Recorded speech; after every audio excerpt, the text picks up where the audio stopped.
Thanks everyone for coming. My topic today is mobile interpretation in museums. And if we have anyone on Twitter in the audience today, you can follow along on your own Colloquium and hashtag. So for a lot of us, when we think of mobile, we automatically think of smartphones, tablets, things like that. But the relationship between museums and mobile goes all the way back to 1952. With the first audio guide pictured here at the State Museum in Amsterdam. It used closed-circuit shortwave radio technology. And you can see there the group of people staring straight ahead, not talking to anyone, following along. And then we have another piece of technology down there in the bottom corner that I'm going to get to in a second. Whether it's audio guides or smartphones, mobile tech has always been about enhancing the visitor experience.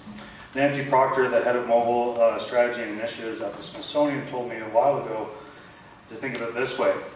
If the museum is a banqueting house, how can we expect our visitors to eat if we don't give them cutlery? Likewise, if we want visitors to connect with the stories in our collection, we have to provide the tools. At first, audio guides were regarded as a tool to offer more interpretation without cluttering spaces, but visitors have never really seen them as a must-have for their museum visits. So recognizing this, many museums began to expand on audio-only experiences. Antenna Audio's XP Vision is pictured there, and it came out around 2000, and it included audio, images, and crude animation. But still, the essential status of mobile technology, mobile interpretation tools remained elusive. In my opinion, there's a few reasons for this continual letdown of mobile interpretation. One of the main reasons people shy away from these devices is that they did not want to spend time throughout their museum visit trying to figure out how these tools worked. And this affected the museum visitor experience in a negative way. Another reason was that traditionally museums were not concerned with asking the visitor what type of content they wanted to engage with. Museums supplied the content, usually static, linear audio tours, and it was thought that visitors would just ingest what we told them to. My first job here at the museum was selling audio guides in 2006. We had a great day if we sold 5.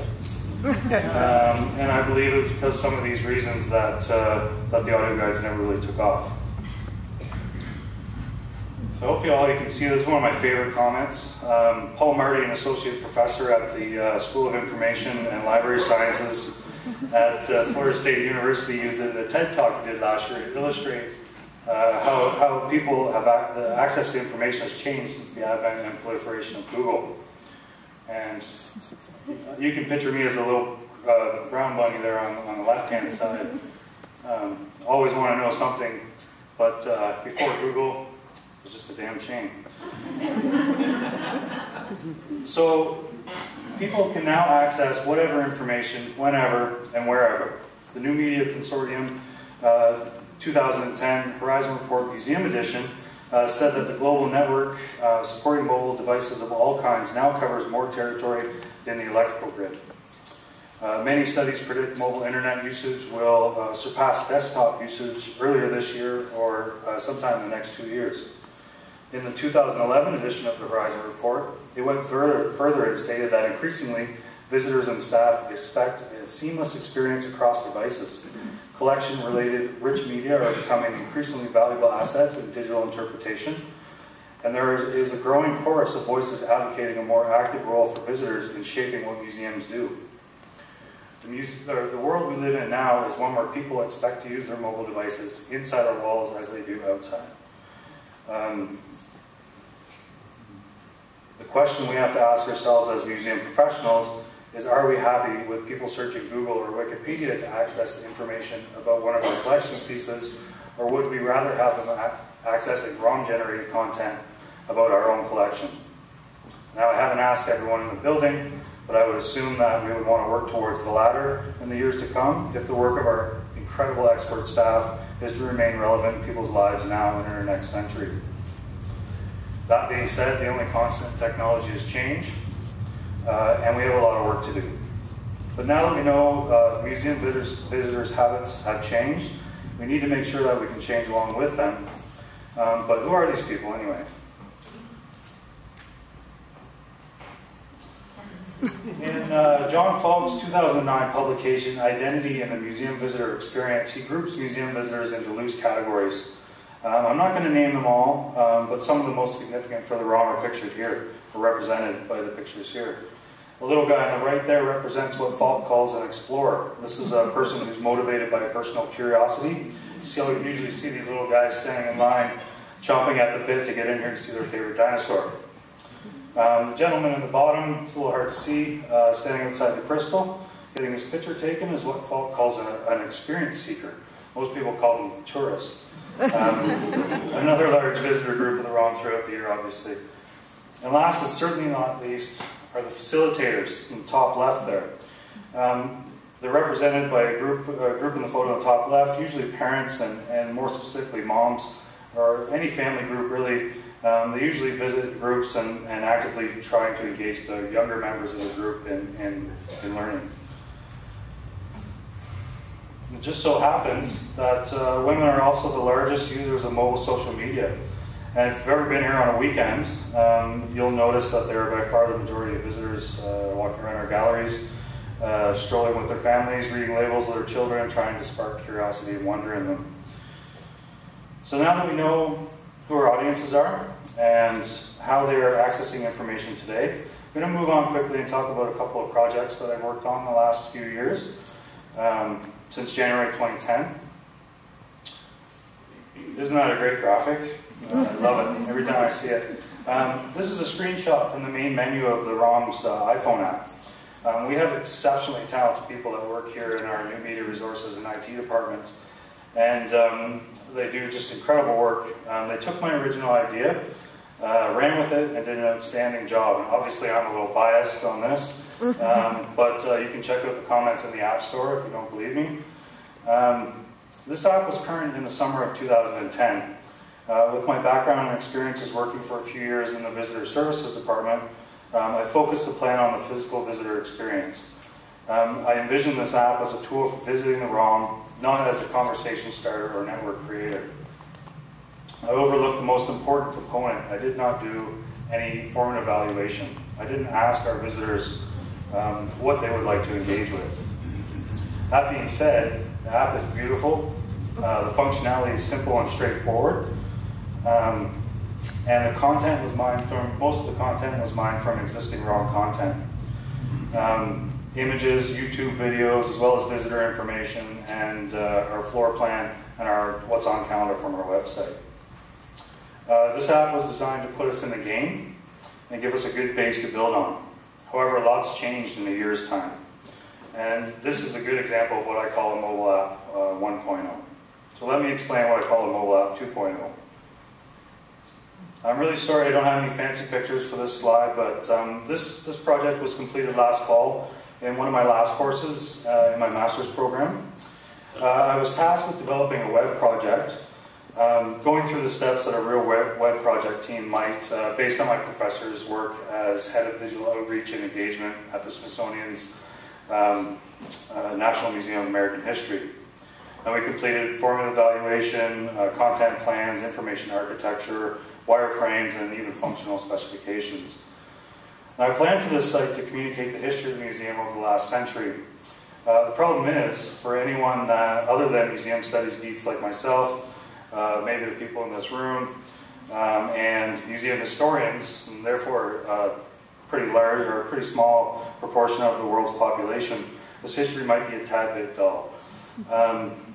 So how do we make this history exciting for the experience seekers, explorers, and facilitators that visit the museum on a regular basis?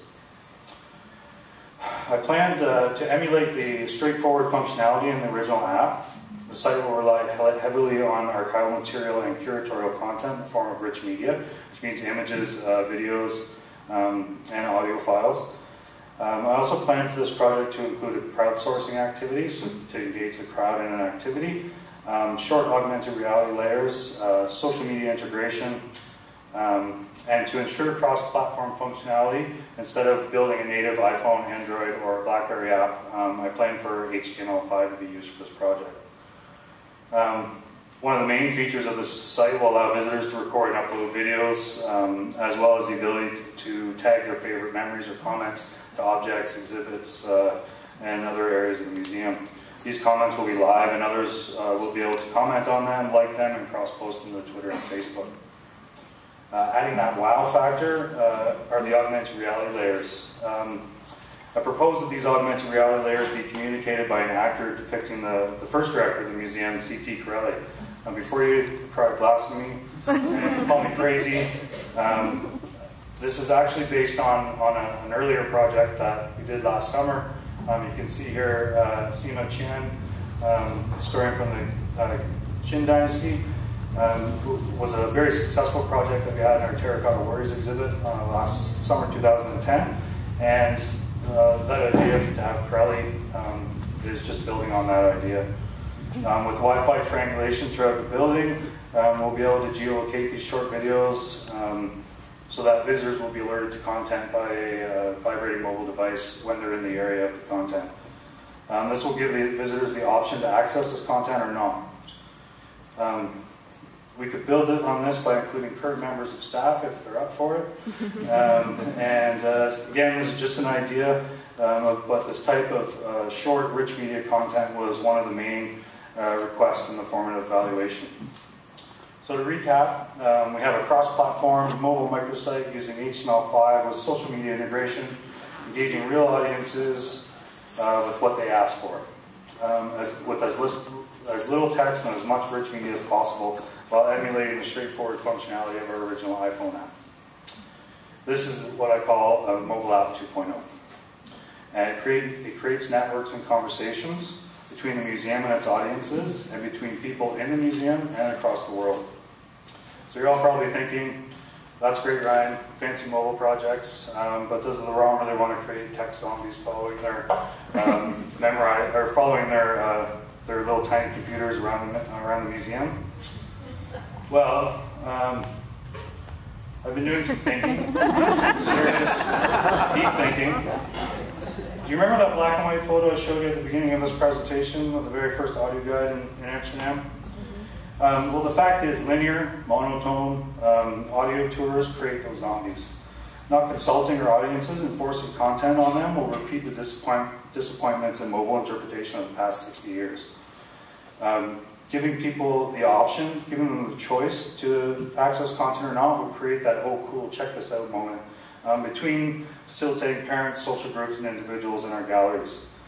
By completing our formative evaluation, this incredible institution with all of its experts will know what content to provide.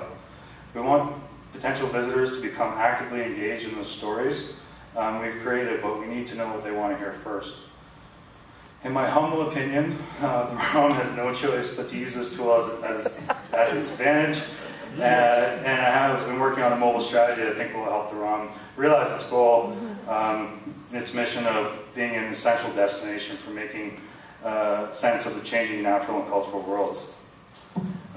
We will enable audiences. Mobile at the ROM will inspire wonder inside our walls and outside, locally and globally. This means developing mobile services for the physical visit and the virtual, allowing the broadest possible audience to access ROM-generated content on demand wherever they are. We want to enable audiences to interact with us on multiple platforms, giving them the opportunity to tell us what they want to see, hear, read, and engage with. We will create new opportunities for learning. Object-based learning is central to museum education, enabling virtual and physical visitors to access the information of our collections, objects, and any supplemental content wherever they are will allow for unprecedented learning opportunities. As I mentioned before, the only constant technology is change, and over time, 3D imaging, mobile collections data, and augmented reality will become the norm. And we will provide open, transparent access to our data. In line with creating a world-leading center of accessible knowledge, mobile access to our information will be essential. Collections and research staff are fundamental to this. Without them, we cannot fulfill the mission of this institution or any mobile strategy. Mobile at the ROM will enable the ROM, its researchers and collections to transcend disciplinary boundaries by connecting communities, conversation, and initiatives. And last but not least, we have to talk about revenue generation. We need to ensure that generation of revenue is always in mind when developing mobile content. It's just the times that we live in these days. But mobile is not simply a marketing tool. Mobile is an audience engagement tool first and foremost. The trick is to make the connection with our audiences that encourage them to visit. Recently, I wrote a grant application for a geolocation app called Scavenger. This allows for scavenger hunts within the building via mobile devices. The ROM was one of 3 institutions in North America to be awarded a grant in 2012. It was awarded because of the focus on young families and providing a fun and educational in-gallery experience while supporting our membership base and encouraging new membership. By providing this experience via mobile devices, we are meeting families where they are and giving them an added value experience without rearranging galleries or breaking the bank. Our aim is to foster a relationship between our museum, our collections, and our visitors that builds repeat attendance. We're planning our first scavenger event for Family Day with a very exciting prize, so please stay tuned in the days and weeks to come on that. And History Pin allows you to upload and layer historical photos over your existing mobile camera view. More importantly, we retain copyright and ownership over our images, so we're not giving away our content. I've posted a few historical photos of the ROM already, so next time you're across the street grabbing a bite to eat or a coffee, have a look. You can even upload your own, and it's really neat, actually. If we look, all I'm saying is that if we look, there are cheap and sometimes free options for adding mobile content. Not all mobile projects cost thousands of dollars. But I digress. There are many decisions to make, many processes to sort out, and there is an immense amount of work to do. But in order to harness this incredible tool, I feel that mobile interpretation of the ROM should be included in all aspects of our planning, strategy, and operation. It should support and further our mission. It should support a revenue-generating initiative. It should allow for lateral communication and collaboration with our audiences. And most importantly, ROM mobile content should inspire wonder at your fingertips. Thank you.